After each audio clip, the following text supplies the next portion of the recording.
T. I'm back. Not really back because I've been here, but this video real quick. I just wanted to, I feel like I've never really done a background story of like really truly, unless you like read my blogs like in the past years or like really just knew me. So I just wanted to make a video to kind of introduce you guys to me so you guys can understand like the background that I'm coming from. Let's talk about me. All right. So, gosh, what can I say? Like, why I founded You Are Your Aura, I guess I could talk about that. So, You Are Your Aura, like, it was just, I don't know. I don't even know how that name came to me. I really don't. Like, thinking back, I'm like trying to think, like, I don't know. I was really,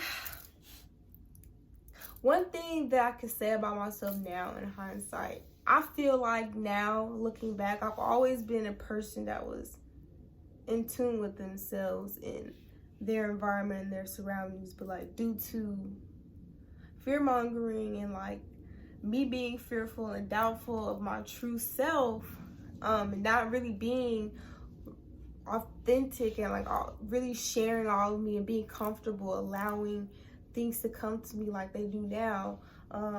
So I feel like I kind of ignored that part of me and actually kind of wanted it to like die in a way. I didn't want that version of me to be me. So like I took like the phrase killing myself like literally and I experienced a loss of self very young, and I feel like that loss of self made me find myself in my adulthood. I'm 23 now, and I'm just looking back where I was even 5 years ago, 6 years ago, and I'm just like, bro, like you're just not her. Like, I'm her. There's been parts of me that have always been me, which is why I know I've always been here. So I feel like a majority of my life was kind of unconsciously dedicated to me killing this part of myself, not knowing that I was aiming for the wrong side. And that's kind of emotional. Like, I'm like saying it out loud. I'm like, ooh, that's deep because it's true though. Like, my background, like I said, I got my innocence taken from me very young, and I know my sister's gonna be watching this, so I'm gonna kind of keep it where it is. But my innocence was taken from me very young, and I've experienced abuse in a sexual way many times. So I feel in that way, and then just in other areas of life, abandonment issues, self-esteem. I've since then cultivated my sense of self again. Like, I really feel comfortable. I don't want to say comfortable because you can't get too comfortable. I feel at home in my body and in my mind and just in my personality. Like, all my life, how people be like, oh, you so this, you so that, and they try to make it seem like that's a bad thing. Well, I'm like, well, should I just not be that way? Like, the whole time, I'm just like, now I'm like, wow, bounce out how I bounce out. You don't like that? Bye. Like, love me or hate me, I still love me. At the end of the day, baby, it's always gonna be me. It's always gonna be me over anybody, anything. Like, it has to be me. I have to choose myself. And I feel like that's one thing that I have, even though I have allowed my boundaries to be violated and things like that at times, I still feel like even in those situations, even if it was the very last moment before I lost myself in somebody else, I always chose me because I have this thing like,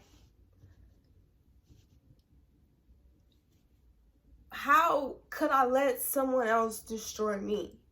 Like, if I'm gonna go out, I'm gonna destroy myself. Like, y'all not getting the privilege of that. I don't want somebody else to have the privilege of my death or my success. Like, it's me. Like, I'm me. It's always gonna be me.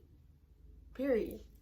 It always has to be me. I'm not to say I'm end all be all, but look, I came in here one way and I came out and I'm gonna go out the other way. Okay? And I'm gonna be by myself. So why wouldn't it be me? Even if that's the ego thing. I came like a couple years ago, when I was first entering college. I really had like a severe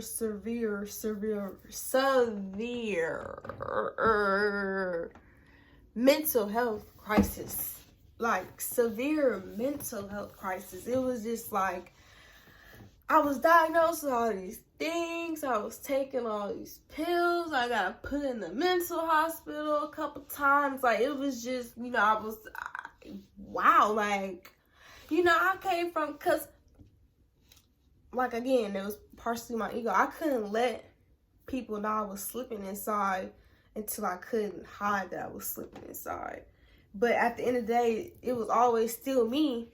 At the end of the day, like, even though I'm going through these things and these things were hurting me and they were haunting me and they were torturing me and keeping me up at night, at the end of the day, I wanted to be able to take myself out. Like, when I was suicidal, I was with the shits. Like, I'm not one to play. Like, when I was saying, I'm ready to go, like, I'm finna find a way. I honestly, like I've told people, I've literally probably attempted through my whole, like, lifespan of 23 years, and I'll be 4 years self-harm free this year. I've attempted suicide at least 50 sometimes. And none of them work. For whatever reason, either it was someone stopping me or, like, I didn't want the self-harm to be obvious. Like, there was a couple of times where I was like, okay, like, yeah, you was almost out. I got the scars to prove it. I almost literally cut my vein right through. Like, so from that moment on, like, it just further reinforced that I'm the one that really can take me out. See, our psyches are so gentle that not only can other people attempt to take us out, and they can if we let them, but we're so gentle that we can take ourselves out. And that type of mental programming, that type of like mental conditioning, that type of mental damage, the stuff that you do to yourself is so much worse than what other people do to you, because you have to live with that at night. You are the one that's going to sleep like that. People are not losing sleep over you. Even your hurt feelings, people are not losing sleep. People don't bat an eye. They go up, they get up, go to work, get that money. It's just another day for them. Meanwhile, you are haunted day in and day out, moment by moment, until you just can't take it anymore. And literally, either you have enough to, like, I just can't do this, and you release it, or you die.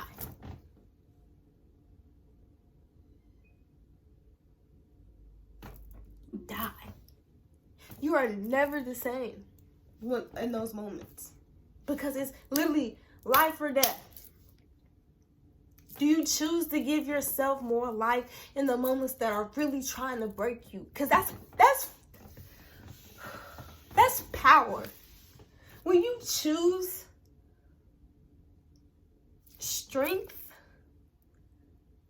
and you choose yourself at any given moment, no matter how dire the consequence, you choose to put yourself in a higher position. That is power, and that takes work.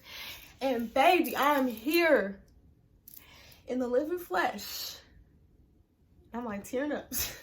In the living flesh to tell the story. Like, that's I had to step into the part of me that I've been working to destroy.